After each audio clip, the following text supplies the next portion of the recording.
Frankenstein fue a ver Bienvenidos al castillo del vampiro. Se asustó y gritó. Y hoy les presentamos Frankenstein. Bienvenidos a su podcast favorito de temas necesarios e incómodos, Transición. Nosotros somos Estrella y Adrián y el día de hoy vamos a hablar de ser LGBT en la escuela.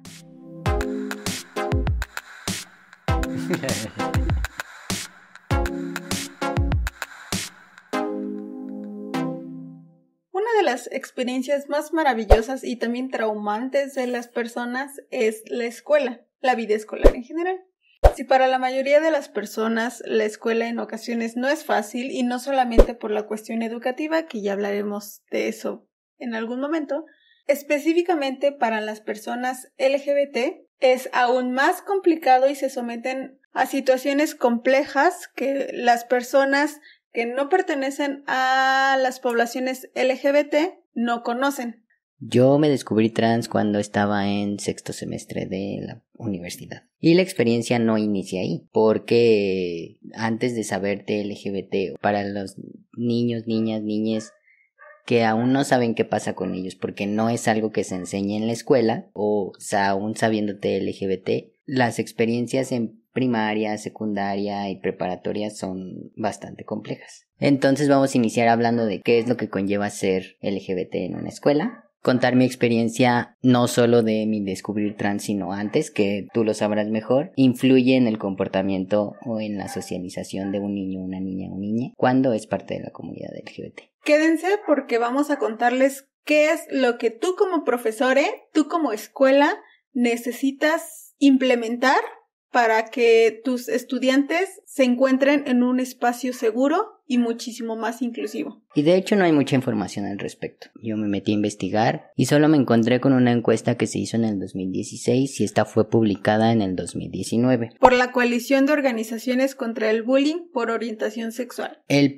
dato fuerte que nos arroja esta encuesta nos dice que el 55% de los estudiantes que se identifican como parte de la comunidad LGBT se sienten inseguros en sus planteles educativos debido a la violencia que enfrentan. Ahora, esta encuesta fue hecha por internet, lo cual excluye a gran parte de la población. Y solo aplicaron 1,700 estudiantes entre los 13 y los 20 años. Estamos de acuerdo que no es una población representativa de todo el país. Esta encuesta arrojó que el 55% de los estudiantes indican sentirse inseguros en sus centros escolares por su orientación sexual.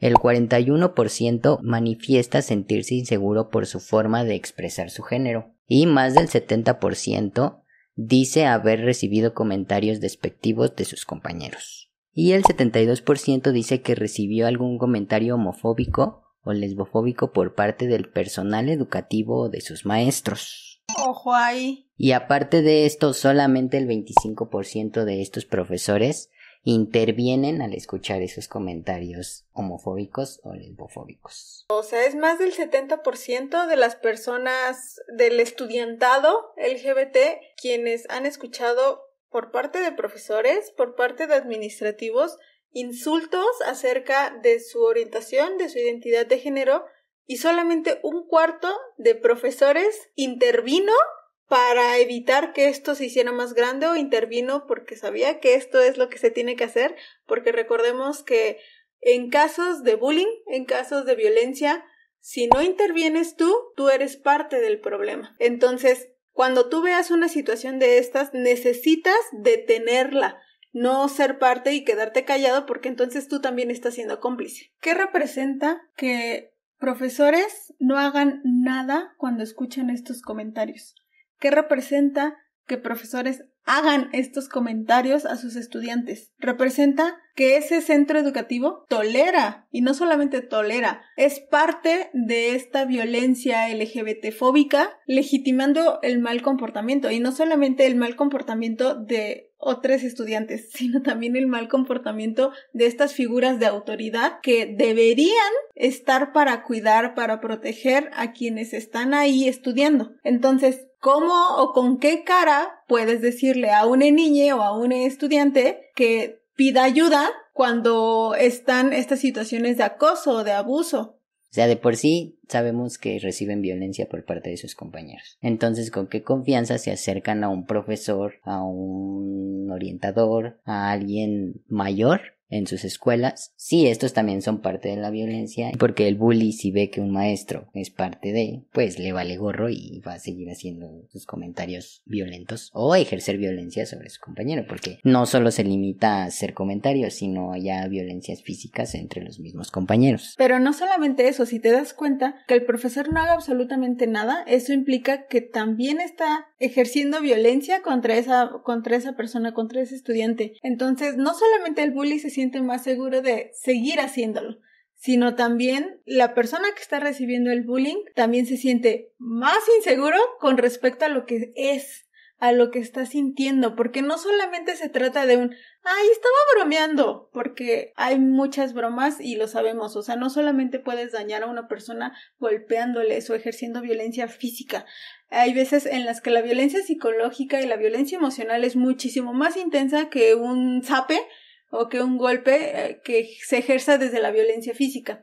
Entonces, hay muchísimas personas, y lo hemos hablado en episodios anteriores, hay muchísimas personas en las que dentro de la familia se les violenta. Y entonces se esperaría que yendo a la escuela pues ya sea un lugar seguro. Pero si se encuentran situaciones como estas, entonces ¿en dónde es su lugar seguro? Si no es su lugar seguro en su casa, con su familia, si no es un lugar seguro en su escuela, con sus amigues, con sus compañeros, con sus profesores, entonces, ¿en dónde se encuentra segura esa persona? Y ahora tampoco quiere decir que los únicos responsables sean los compañeros y los maestros, sino esto viene desde casa. Tenemos que criar a nuestros hijos desde la diversidad para que cuando lleguen a una escuela o lo que sea, cuando convivan con otras personas, básicamente, y se encuentren con alguien parte de la población LGBT, pues sea totalmente normal y se empiecen a decrecer estas violencias que se ejercen en las escuelas. Cuando haces un comentario LGBT-fóbico hacia una persona específica, inclusive cuando estás viendo la televisión y haces un comentario hacia el personaje de la televisión, tú no sabes qué es lo que está sintiendo tu hija al escucharte. Tú no sabes si en realidad ese insulto va dirigido hacia tu hija indirectamente. ¿Con qué confianza va a acercarse a ti si es parte de la población LGBT? Y va a decirte, mamá, me gustan los chicos, me gustan las chicas, mamá, soy chica, mamá, soy chico.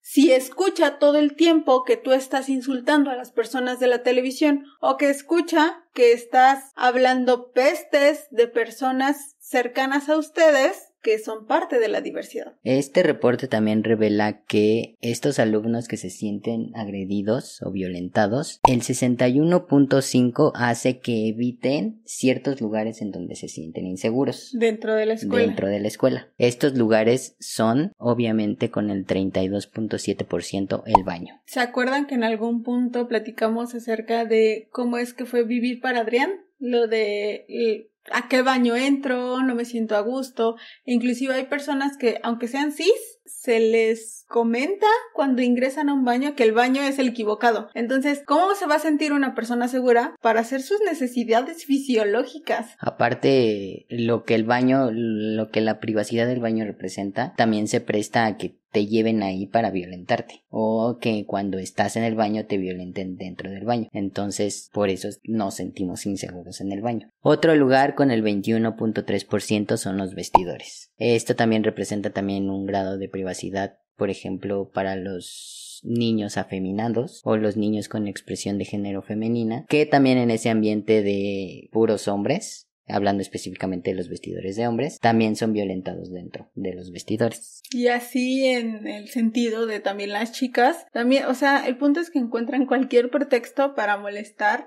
para violentar. Y es peor si ese alumno, ese niño, ya se reconoce como una persona gay, por ejemplo. Entonces, dentro del ambiente del vestidor también son muy violentas las personas. Otro lugar con el 20.9% son las clases de educación física. Ya sea aquí porque igual, por ejemplo, hablando de personas homosexuales, a lo mejor ciertos deportes no son sus preferidos o simplemente no quieren realizarlos. Entonces se les obliga, se les forza a que lo hagan y sobre todo que lo hagan de una manera que lo lleven a cabo como si hubiera solamente una manera de llevarlo a cabo. ¿A qué voy? Cuando se encuentra una situación como de pelotas, hay muchas personas a las que les tienen miedo a las pelotas, ¿verdad, Katy? Sí. que reprueban educación física por no agarrar el balón. Las pelotas. Hay personas que le tienen miedo a las pelotas, por lo que todo esto que lleva, es decir, por los balonazos, por los golpes, por quizá el golpear un balón o que te golpeen con un balón, pues obviamente quizá no es lo que todas las personas sueñan todos los días con hacer o que les hagan. Entonces, hay personas que sean o no LGBT, simplemente no les gusta agarrar los balones o no les gusta jugar este tipo de deportes. Sin embargo, se les obliga, como si en realidad educación física fuera igual o sinónimo de deportes, cuando en realidad es algo para estar activos, algo para estar ejercitándose y no específicamente jugar a los quemados, jugar fútbol, jugar ciertos deportes que no para todas las personas les gustan y está bien que no todas las personas amen los mismos deportes. Y con el 14.9% es la cafetería o el comedor, que por ser un lugar de convivencia también se aprovecha ahí para juntarse y violentar a quien encuentre. Inclusive hasta el aislar a las personas, también eso es violencia. No solamente es que se sienten contigo y te empiecen a decir cosas, sino inclusive que no te dejen sentarte en alguna mesa, que no te dejen comprar tu comida, que no te dejen comer tu comida, que te quiten tu comida. Eso también es violencia. Y como lo habíamos comentado, tú no sabes qué es lo que está viviendo dentro de su casa. Para que en ese momento que es tan personal, tan necesario y tan social a la vez, sea un momento en el que ni siquiera en ese momento pueden satisfacer sus necesidades fisiológicas como lo es el comer. Tú no sabes si la persona que tienes sentada a tu lado tiene comida en su casa. Quizá en su casa hicieron el esfuerzo de mandarle un sándwich y se lo quitan. Entonces, yo lo que te sugeriría es que siempre incluyas a personas en tus grupos, que platiques con ellas. Si ves a alguien solitario, que te acerques como, hola, ¿cómo estás? Me llamo tal, puedo sentarme, pero siempre preguntando. No asumas que esa persona está ahí porque le hacen algo. A lo mejor simplemente es una persona que le gusta estar sola y está bien, pero pregunta, ¿puedo sentarme aquí? Oye, ¿cómo te llamas? Pero convivir. Y lo puedes hacer el día de esa persona. O la vida. Otros datos que arrojó esta encuesta son que el 35% de los encuestados afirmaron haber sido víctimas de acoso físico. Como lo son zapes, empujones, golpes en general, que atentan directamente al cuerpo de la otra persona. El 78.2% indicó haber sido víctima de rumores. Esto es muy complicado porque hay muchas personas que creen que las palabras no dañan, que creen que las palabras solo son palabras y en realidad es que no. Si tú no tienes cuidado con lo que estás diciéndole a alguien, puedes dañarla tanto al grado tal de que esa persona pueda afectarle su estado anímico. ¿Cómo es esto? Pues que se sienta triste todo el tiempo, que pueda empezar a desarrollar algo que ya hablamos acerca de la depresión, por ejemplo. Entonces, paremos los rumores no nos ayudan en absolutamente nada, ni compartir inclusive como los secretos de otras personas, eso también daña mucho. Y si te llegan estos rumores, pues detenerlo ahí. ¿Para qué seguir expandiendo algo que ni siquiera sabes? Si a ti llega un rumor, no solamente es no compartirlo, no seguirlo difundiendo, sino hablar con la persona implicada. Decir, oye, están diciendo esto de ti, porque hay veces que ni siquiera se han dado cuenta. Ni siquiera saben. Y hablarlo con una persona de confianza, de preferencia adulta, y es aquí donde entra la importancia de que los profesores y los orientadores sean personas empáticas que no generen más violencia. Entonces, si tú escuchas algún rumor en tu escuela sobre ti o sobre otra persona, es también el pedir ayuda. Pedir ayuda también sirve a que no se sigan compartiendo esto y que no se siga difundiendo, porque eso literal puede arrancar vidas. El 44.5% ha sufrido acoso o abuso sexual. Es importante diferenciar entre acoso y abuso, porque el abuso es cuando ya existen roces, o tocamientos directos, evidentemente sin consentimiento.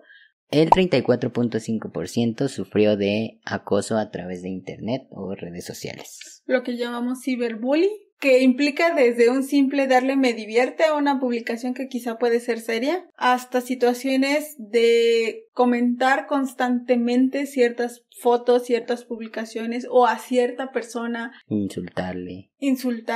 Y aquí también entra respecto a la ley Olimpia. Recuerdan que en algún momento hablamos acerca de que la ley Olimpia es esta ley que ya ampara a las personas que si en algún momento compartieron algún contenido explícito propio, referente a quizá desnudos, quizá cuestiones así más sexuales, y que cuando se difunde sin su consentimiento, ahí es cuando ya está penado. Entonces aquí también entra en la cuestión del ciberbullying, porque si a ti te llega un contenido, si a ti te envían un contenido explícito, solo te lo enviaron a ti. Entonces tú tienes que respetar este contenido como, pues no difundiéndolo. Quizá me lo mandó con toda la confianza y con toda la seguridad, creyendo en mí. ¿Yo por qué tendría que divulgar algo que es solo de esa persona? ¿Ok? Entonces, si a ti llega un contenido que no te enviaron la persona que está en las fotografías, no lo compartas. No solo no lo compartas, rompe ese pacto patriarcal diciéndole a quien te lo compartió, güey, no chingues, esto no se comparte. Es algo que tú no tienes derecho a seguir difundiendo. Y estás cometiendo un delito aparte. El 34.2% de estos alumnos fue robado o le dañaron algún bien o alguna propiedad. Esto habla de violencia patrimonial. ¿Por qué? Tengo mi mochila, tengo mi cuaderno, tengo mis cosas y alguien viene y me las destruye, me las rompe, me las esconde. ¿Cuántas de las personas que nos están viendo o que nos están escuchando no les pasó que en algún punto les escondieron la mochila? Yo no sé lo que esa persona quizá le costó conseguir esto, porque sabemos que hay familias que les cuesta muchísimo trabajo conseguir y comprar los útiles para que llegue un bully y lo dañe, o lo esconda, o lo rompa, o lo pierda, o lo que sea. Ten mucho cuidado con tus cosas, pero sobre todo tú que me estás escuchando, no lo hagas. Tú no sabes lo que esa otra persona está viviendo. Se vio muy gracioso. No me estoy inclinando. Así me inclino. Estoy viendo que te estás inclinando desde aquí. Ya voy a correr estas declaraciones. Me estoy escuchando. Es muy agresiva. Vas a ver. O volar la chancla. Y un 27% sufrió exclusión de los demás alumnos. Esto ya lo habíamos dicho, que excluir también es violencia y también daña a la persona emocionalmente. Inclusive esta cuestión como de la ley del hielo. También es violencia. Viene en el violentómetro, en algún episodio hablaremos del violentómetro específicamente. Todo esto habla de lo mucho que eres tú como persona. Entonces tus acciones hablan de ti. Tú sabrás qué es lo que dicen. Y tú sabrás si quieres que en algún momento alguien te regrese todo lo que has hecho. Karma le dicen. Y cabe aclarar esto porque no es algo que se viva solamente en la primaria. Esto se vive desde el kinder hasta la universidad. Y más allá, yo creo. Digo, Hasta no es... espacios laborales. Pero ya en algún momento hablaremos de ser LGBT en los espacios laborales. Y enfocándonos en la escuela, o sea, esto pasa en todos los niveles escolares y en todas las escuelas. Entonces este documento o esta encuesta lo que nos dice es que el ausentismo en las escuelas es proporcional al nivel de agresión o acoso que reciben los alumnos. Claro, porque ¿para qué vas a ir a la escuela si sabes que de entrada te van a molestar, te van a violentar? Y es un reflejo de cualquier niño. O sea, si a un niño de kinder lo molestan, lo primero que te va a decir es ya no quiero ir a la escuela. No te va a decir por qué, te va a decir simplemente ya no quiero ir y va a hacer hasta lo imposible por no ir. Hacerse el enfermo, decir que le duele algo, hacerse el dormido para que se le haga tarde y no te va a decir por qué no quiere ir, pero su principal síntoma de que algo anda mal en su escuela es decirte ya no quiero ir. Y tú lo que tienes que hacer si eres tú quien está al cuidado de esta persona, primero, no obligarla a ir. Más bien preguntar, ¿qué pasa? ¿Qué tienes? ¿Te hacen daño? ¿Qué es lo que está pasando en tu escuela? ¿Antes te gustaba ir? ¿Por qué a partir de tal fecha ya te veo como que no quieres ir? Y viene como en rush de todo. ¿Por qué? Porque si escuchan eso de la televisión, que tú hablas mal de las personas, obviamente no van a tener la confianza de decirte, papá, es que me gustan los chicos y me molestan en la escuela. Entonces, trabaja en la confianza que tengas con tu hija, con tu sobrine, con tu amigue, con quien sea. Trabaja en la confianza porque a raíz de eso puedes salvarle su vida. Primero, no le obligues a ir. En segunda, si va, investigar también cómo es que le tratan. Hay veces en las que ayuda mucho preguntar a amigues, inclusive a profesores, qué es lo que pasa, por qué ha cambiado la situación, y es otra perspectiva, pero sin embargo no dejar de lado la suya es primordial, la suya es lo principal. Ahora, no subestimes ninguna emoción, ningún sentimiento, ningún pensamiento que te esté diciendo. A lo mejor puede que en algunas cuestiones lo cuente como si fuera algo gigantesco y en realidad cuando lo ves no es tanto, pero para esa persona es gigantesco.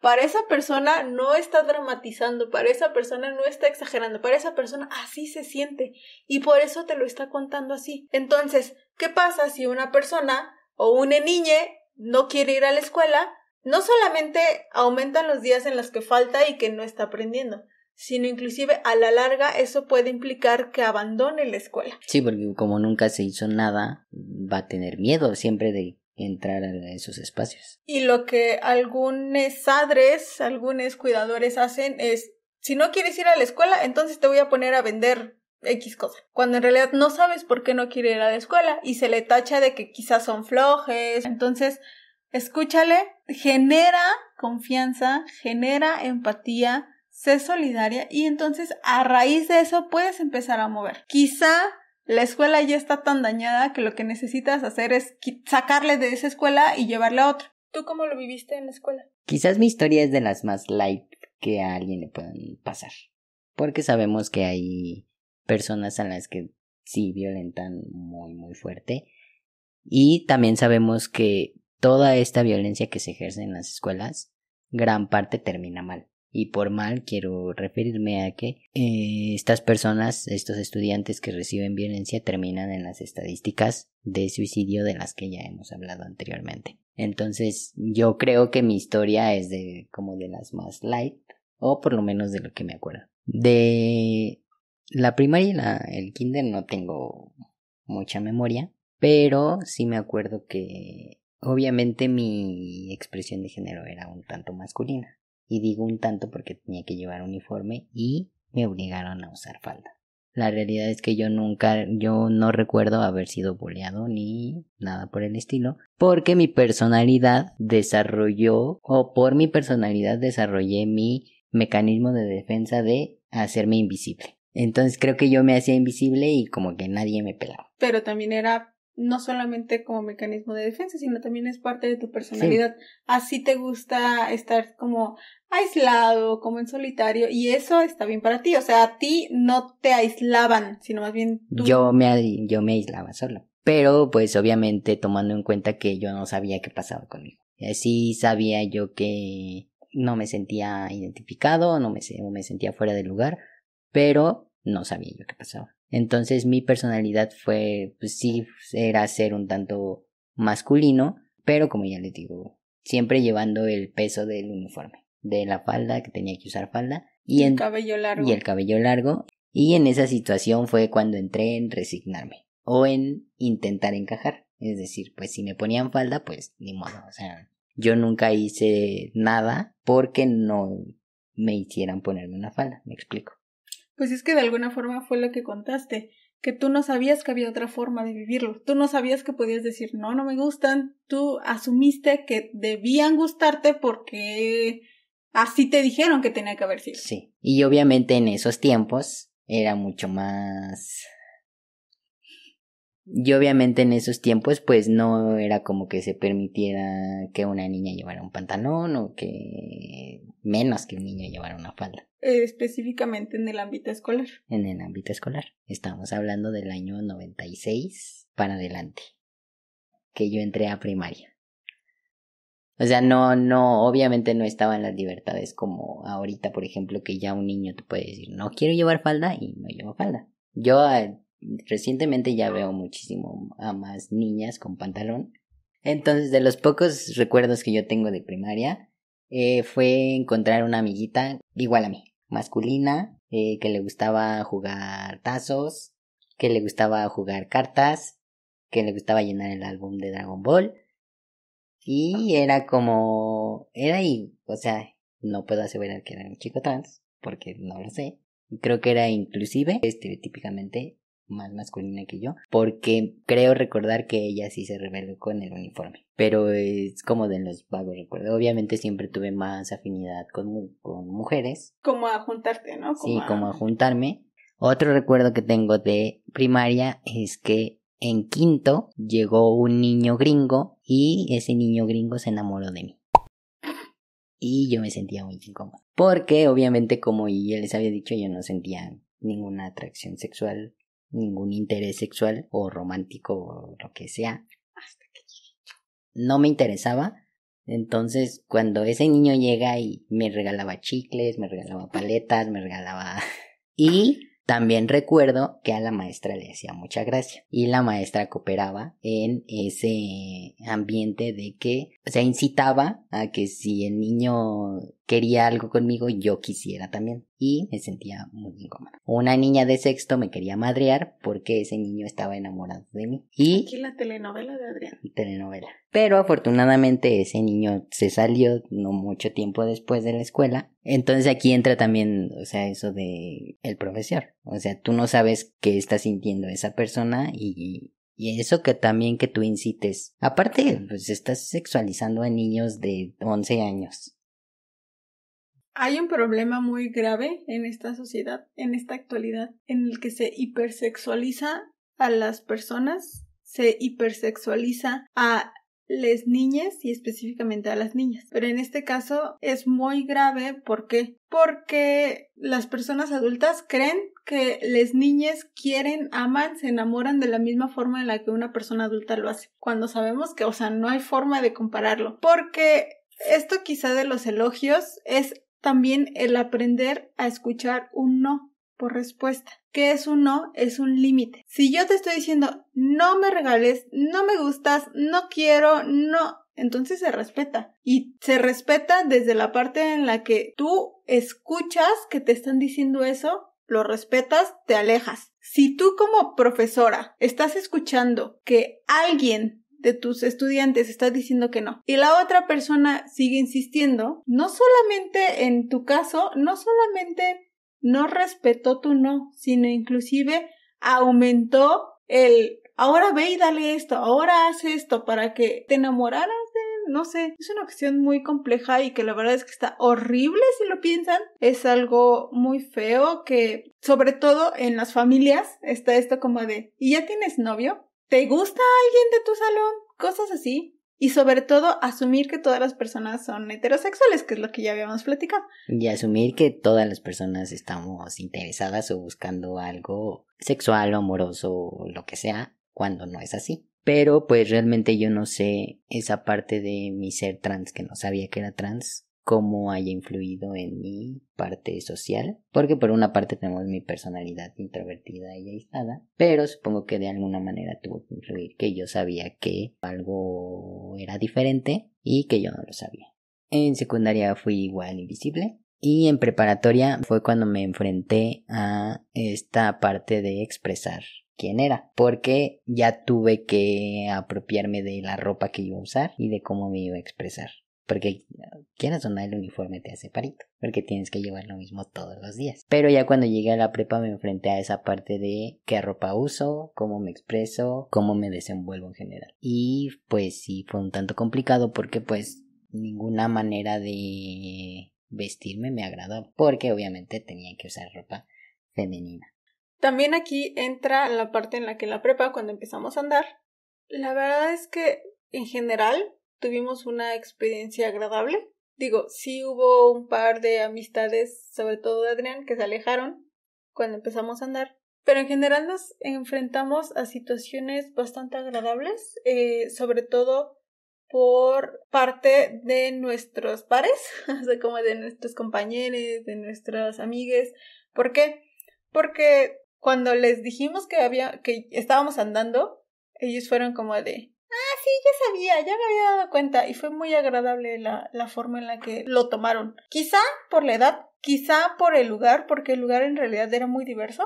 La escuela en donde estudiamos fue la Prepa 4 de la UNAM. Entonces, en general, era muy abierta. Es decir, había como estos grupitos hasta de personas LGBT. Aunque yo no lo sabía. Ajá, pero existían. Bueno, yo sí lo sabía. Pues, pero por mi personalidad, o sea, yo iba a la escuela, tomaba mis clases y me iba a mi casa. Y tú no, tú eras de siempre andar en la escuela y quedarte ahí hasta las horas de la noche. A socializar. Entonces, a lo que voy es que en general nuestra experiencia en la escuela como pareja homosexual, o lo que se veía en ese momento como pareja homosexual, pues fue bastante tranquila. Tranquila. Agradable. No sufrimos o no padecimos de situaciones homofóbicas. Al contrario, veíamos como, bueno, yo estaba en el equipo de fútbol de la escuela y ahí habían varias parejitas de chicas. Pero es esa parte de irte a los lugares donde te sientes seguro, que en ese caso obviamente era el equipo de fútbol, porque pues era donde había más personas como nosotros hasta ese momento. Entonces, creo que por ese lado la pasamos como bien, tranqui. Entonces ya mi andar por la universidad ya fue un poco más, no sé si establecida, porque ya me fui más a lo masculino. Ropa masculina, ya me había cortado el cabello, pero aún así obviamente yo sentía que no estaba yo donde correspondía. Y así fue mi andar, siendo invisible, ahora masculinamente, en la universidad, hasta que en las vacaciones para entrar al sexto semestre me descubro trans. Entonces como mi llenarme de información fue en esas vacaciones y entró al sexto igual. Porque durante ese sexto semestre fue cuando hice como ir a la clínica, ver qué onda con mi salud mental y con mi transición, con mi ser trans y escoger nombre y todo lo demás. Entonces ya no fue hasta séptimo semestre cuando me enfrenté a llegar a la escuela con todas las personas que me conocían a decir, ahora ya me llamo Adrián. Pero pues también de cierta forma, si me quieren ver así, tuve suerte porque en ese séptimo semestre toda la generación se fue al turno de la tarde. Con los que ya habías convivido antes. Con los que ya había convivido toda la carrera. Y habíamos un puñado de personas que hicimos todo lo posible por abrir un grupo en la mañana. Se abrió, entonces ya cuando yo tuve que hacer esto, decir que ya había cambiado de nombre, que ya era Adrián, que ya era él, me enfrenté a unas 30 o 40 personas primero. Esto pretratamiento. Cuando yo llegué y dije, ¿saben qué? Soy Adrián, ya soy él y tal, tuve una respuesta positiva, aunque obviamente no faltaron esos de que hablaban atrás de mí, se burlaban y demás. Yo entré a ese semestre en enero y en mayo entré a tratamiento y cuando ya entré a octavo, que ya me tuve que ir a la tarde y ya me enfrenté a toda la generación, yo ya traía cambios visibles en mi cuerpo. Entonces ya hubo quien ni me reconoció, creo. No lo sé. Pero obviamente ya eso fue algo que me hizo como más liviano esa transición de enfrentarte a las personas que ya conoces. Porque pues primero fueron poquitas, pretratamiento, que era cuando más incómodo me sentía por la voz, por mi aspecto no tan masculino y demás. Y ya cuando me enfrenté a todos los demás, ya también ya tenía resuelto lo del cambio en listas, cambio de nombre, ya tenía cambios físicos visibles, entonces ya fue un poco más llevadero el asunto y ya hubo quien ni me reconoció, creo. Pero en general de las personas más cercanas a mí, pues la respuesta fue muy favorable, fue positiva. Y ya obviamente desde que tuve cambios visibles ya no volví a sufrir más o no que yo supiera, de que dijeran cosas de mí o demás. Y ya que era lo que habíamos tocado, mi historia no es la peor que haya habido, lo cual obviamente agradezco que haya sido una historia tranquila dentro de lo que cabe. sin agresiones, sin agresiones físicas, sin agresiones psicológicas directas hacia mi persona que no me dañaron en mi estado anímico, en mi salud mental. Y entonces vamos a dar las recomendaciones que creemos que son las más importantes para hacer espacios educativos más inclusivos y seguros para las personas LGBT. El primero de ellos, como ya lo habíamos mencionado, es este hecho de que lo que no se nombra no existe. Entonces, primero, identificar si existen este tipo de violencias, no hacer como que no existen y hablarlas abiertamente. ¿Cómo es esto? Esto que estás haciendo es bullying, esto que estás haciendo es violencia, esto que estás haciendo no está bien. Entonces, empezar por ahí. También es muy importante que en las escuelas se lleven a cabo campañas contra la violencia, contra el bullying, pero no solo una campaña desde lo negativo, es decir, en contra de, sino más bien a favor de el respeto, a favor de la diversidad, a favor de la inclusión. Porque justo hay un montón de campañas de todo lo que se te ocurra que te dicen cómo no hacerlo, qué es lo que no tienes que hacer, pero no te dicen qué sí tienes que hacer. O qué debes normalizar, o qué debes visibilizar. O cómo hacerlo. Entonces es importante que digas esto no se hace, pero también es importante que digas esto sí se hace. Si conoces a alguien que sea LGBT o que su orientación sexual o su identidad de género sea disidente, o sea que no sea la normalizada, se recomienda que hagas esto. Y entonces, ¿qué es esto? Apoyar, respetar, visibilizar, empatizar y brindarle un espacio seguro a esa persona.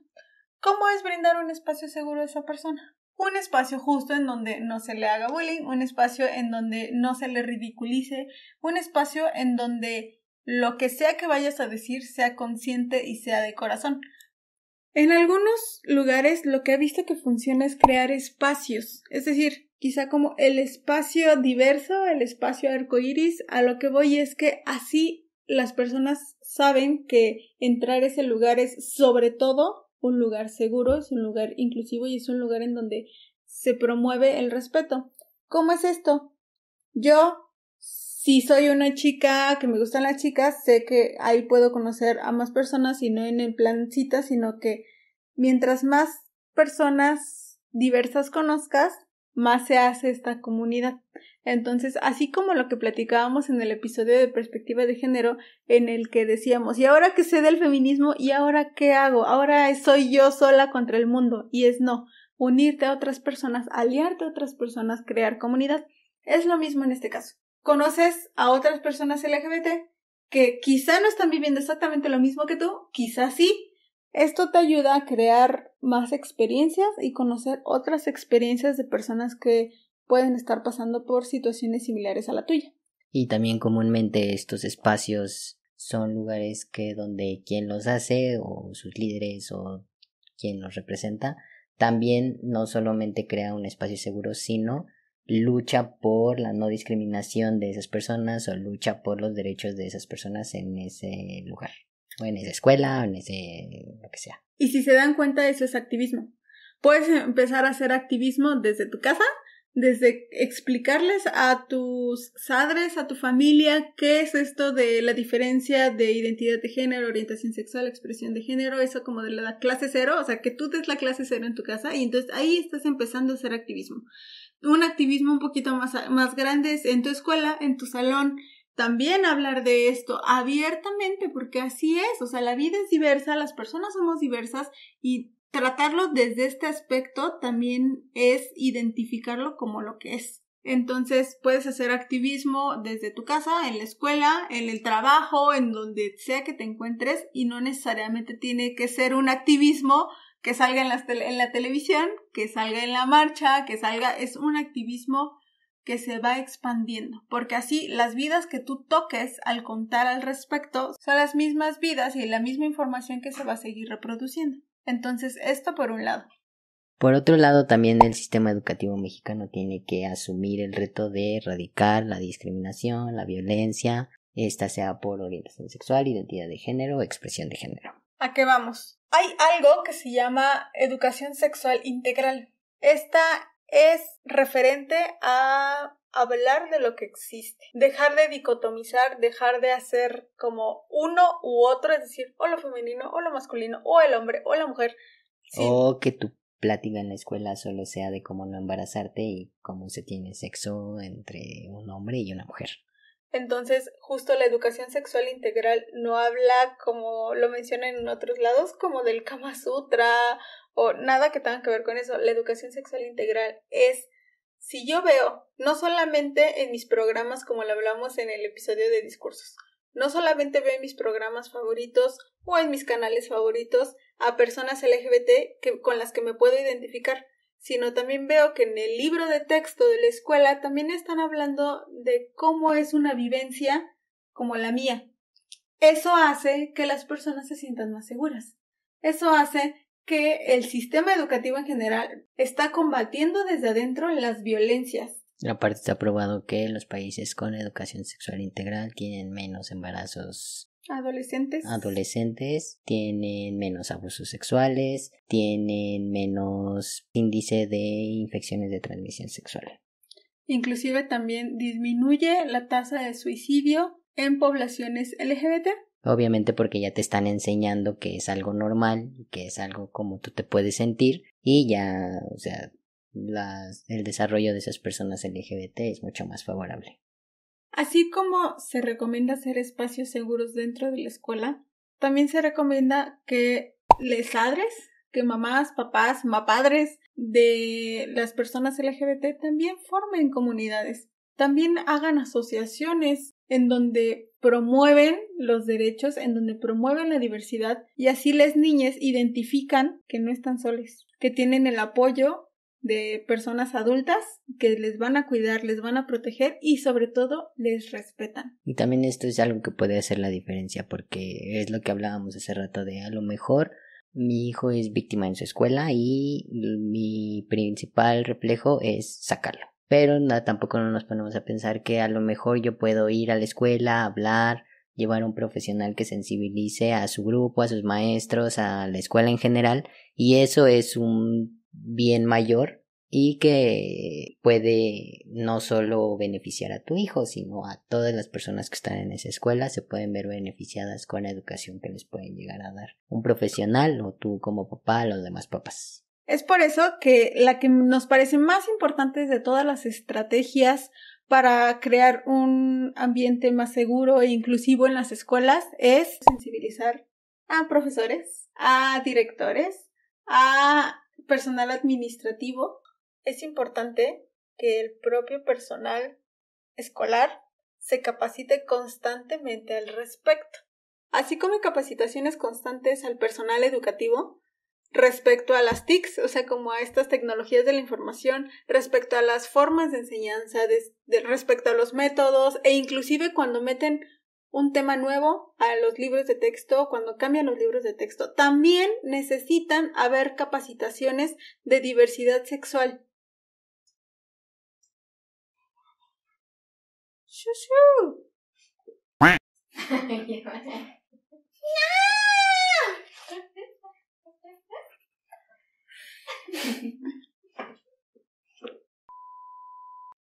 Y ya. Cuéntenos en los comentarios qué otra estrategia han implementado o han visto que implementan en las escuelas para crear espacios libres de violencia, sobre todo para la población LGBT. O cuál fue tu experiencia en la escuela siendo una persona LGBT. Y acuérdense que si solo nos escuchan en cualquier plataforma de podcast, denle seguir al podcast o píquenle a todos los botones en YouTube, a like, al suscribir y activen la campanita para que les avise cada que subimos un nuevo video. Comparte este episodio con todas las personas que consideres que necesitan esta información, sobre todo para ese profesor, esa profesora, ese director, ese dueño de escuela que necesita crear espacios más seguros y diversos para la población. Siempre está en tus manos hacer que otra persona se sienta más feliz, más cómoda, más segura. Específicamente hablando en la escuela, necesitamos más personas como tú para crear este mundo más empático, más amoroso y respetuoso. Nos escuchamos en la próxima. Chao. Bye. Bien.